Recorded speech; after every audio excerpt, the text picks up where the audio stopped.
Olá, pessoal, tudo bem com vocês? Vamos iniciar a nossa semana 5, né? Onde a gente vai dar continuidade ao estudo das leis de Newton, certo?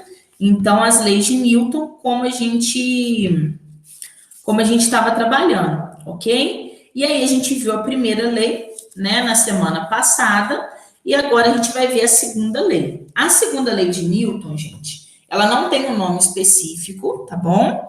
Mas ela é a formulazinha que nós vamos precisar utilizar, tá bom? Mas vocês vão ver que é uma fórmula bem simples, não tem muito mistério, não.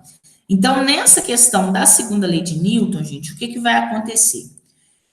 O Newton verificou que, nas suas análises, né, as forças que agem em um determinado corpo, né, não precisa ser apenas uma força. Por exemplo, ó, se eu tenho um bloquinho aqui e tem uma força puxando ele para cá, a gente pode dizer que aqui tem uma força, né? Mas eu posso dizer que tem uma força puxando ele para cá, tem uma puxando ele para cá e tem uma puxando ele para cima, por exemplo, certo? Então aqui eu teria três forças. O nosso objetivo sempre, gente, é fazer com que a gente tenha apenas uma única força, tá? Que vai representar todas as outras forças. Essa única força que vai representar todas as outras forças é a chamada resultante das forças, tá? Então, daqui a pouquinho a gente vai aprender como é que calcula. O Newton verificou nos seus desenvolvimentos que a resultante das forças é sempre igual, né? Então, a força resultante, ó, é sempre igual à massa do corpo vezes a aceleração que ele adquire. Lembra que eu falei com vocês que a gente estava interessado no estudo da dinâmica, né? E a dinâmica era o estudo da força, e a força era algum agente capaz de produzir aceleração? Então, é essa relação. A força sempre vai produzir aceleração em um determinado corpo, né? Então, a força resultante vai ser igual a massa vezes a aceleração, tá bom? Lembrando que a força é dada em newtons, a massa, nesse caso aqui, vai ser dado em quilogramas, tá? E a aceleração em metros por segundo ao quadrado. Beleza, gente? Então, pode ser que a gente tenha uma força, pode ser que a gente tenha mais de uma força. Mas o final, o que importa aqui, que sempre vai ser igual a massa vezes a aceleração. Tá? Isso aqui que é o mais importante no final, ok? E aí, existe uma força muito importante, gente, que é a chamada força-peso, tá? A força-peso é a força que a gente vai ter aqui no nosso desenvolvimento. Essa força-peso, gente, ela vai ser basicamente a força que a Terra vai exercer sobre os corpos, né? Lembra que a gente falou lá da gravidade, lá no caso do movimento uniformemente variado? Então, essa força-peso é a força que a Terra exerce sobre os corpos, tá bom? E essa força-peso, ela vai ser calculada como? Pela massa vezes a gravidade, certo? Então, quer dizer o seguinte, gente, o peso, no sentido físico da palavra, é uma grandeza variável. Então, o peso não é aquilo que você vai lá na balança da farmácia medir. Aquilo lá é a sua massa, certo? O peso, ele vai ser a sua massa vezes a gravidade do local de onde você se encontra, tá? É isso que vai acontecer. Então, peso é igual a m vezes g. Beleza, gente? Essa força é muito importante. Vamos gravá-la aí. É a força-peso que puxa o sistema para baixo sempre, né? Sempre vai puxar o sistema para baixo, ok? E aí, o que vai acontecer, gente? Existem situações em que a gente vai poder fazer o cálculo da força resultante. As duas principais situações são essas aqui, ó. Quando eu tenho as duas forças na mesma direção e no mesmo sentido, tá vendo? A F1 tá para cá e a F2 tá para cá também. Nessa situação, gente, quando eu tenho essas duas forças na mesma direção e no mesmo sentido, a gente vai dizer que a força resultante simplesmente vai ser o quê? A soma dessas duas forças. Então, vai ser 3 mais 2 vai ficar 5, certo? A força resultante é a soma das outras duas forças que nós tínhamos, beleza? E quando as forças estiverem como na letrinha B aqui, ó, em que a gente tem mesma direção, porém sentidos opostos, o que que eu tenho que fazer? Eu tenho que subtrair, tá? Então, se eu tiver mesma direção e mesmo sentido, eu somo. Então, se tiver as setinhas para o mesmo lado, a gente soma. Se as setinhas estiverem para lados diferentes, a gente subtrai, tá? Então, isso vai ser importante na hora do cálculo da força resultante. Beleza, gente? E a gente vai para os exercícios que estão nas páginas 11 e 12 da apostila, ok? O número 1 já está dizendo o seguinte, ó, um automóvel com uma massa de 1.200 quilogramas, então isso aqui é a nossa massa, né? Tem uma velocidade de 72 quilômetros por hora quando os freios são acionados, provocando uma desaceleração constante e fazendo com que o carro pare em 10 segundos, ok?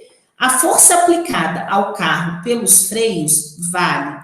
Então, gente, se o exercício quer saber força, ó, você iria utilizar essa formulazinha aqui, né? M vezes A.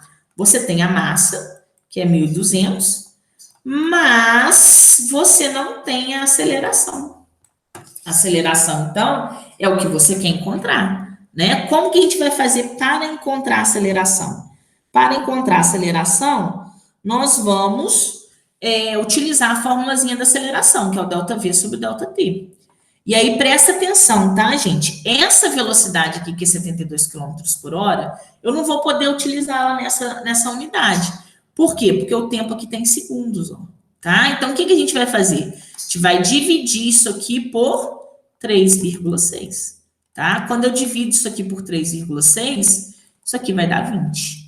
Então, a minha variação da velocidade vai ser zero, né? Por quê? Porque o carro vai parar. Aqui tá falando que ele vai parar. Então, a velocidade final desse carro é zero, ok? E a velocidade inicial é 20. Então, eu fiz 20 menos zero. Dividido pela variação do tempo. Quanto que é a variação do tempo nesse caso? A variação do tempo ela vai ser igual a 10. Então, vai ficar menos 20 sobre 10, que vai dar menos 2. Né? Se a velocidade está diminuindo e o móvel tem a tendência de parar, é porque ele está com uma aceleração negativa, ok? E aí, agora sim, agora eu vou para a minha fórmula. Eu já achei minha aceleração, mas eu vou colocar o sinalzinho de menos ali, gente? Não, tá? A gente não coloca o sinalzinho de menos.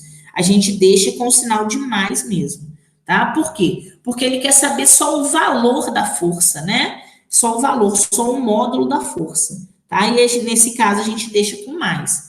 Então, a força vai ficar a massa, que é 1.200, vezes a aceleração, que é 2. Então, a força vai ser 2.400 newtons, ok? Que é a nossa letrinha B, beleza?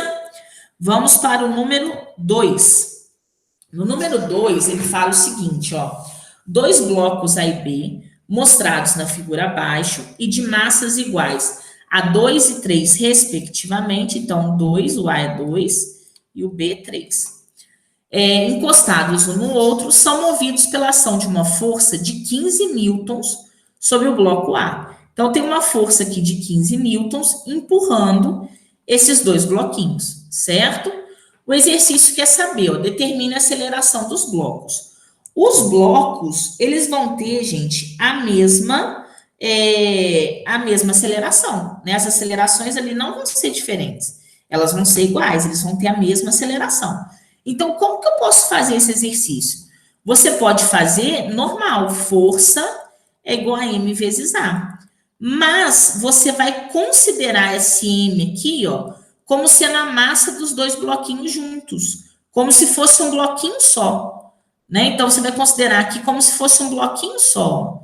De massa quanto? De massa 5, tá? Porque fica mais fácil para a gente resolver dessa forma. Então, você considera a soma das massas, você soma as duas massas e aplica a segunda lei de Newton, que é força igual a massa vezes aceleração. A força, eu já sei que é 15, né? Falou lá em cima. A minha massa, a minha soma das massas é 5. e a minha aceleração é o que eu quero. Então, vai ficar 15 dividido por 5, que vai dar 3. 3 metros por segundo ao quadrado, tá? Essa é a aceleração que os bloquinhos vão ter. Então, nesses casos, quando aparecer 2 bloquinhos, gente, você sempre pode fazer dessa forma, tá? Você sempre pode somar as 2 massas para aplicar uma força só, tá? Você pode fazer isso, ok? E o número 3 vai falar sobre essa questão das forças, da força resultante. Olha só o que fala o número 3 aqui. Nós temos um bloquinho de massa 20 quilogramas, né? Então, a massa dele aqui, ó, é 20 quilogramas. Atuam 2 forças de mesma direção e sentidos opostos, que correspondem a 60 e 20 newtons, tá? Então, as forças correspondem a 60 e 20 newtons. Só que elas estão em sentidos opostos, né?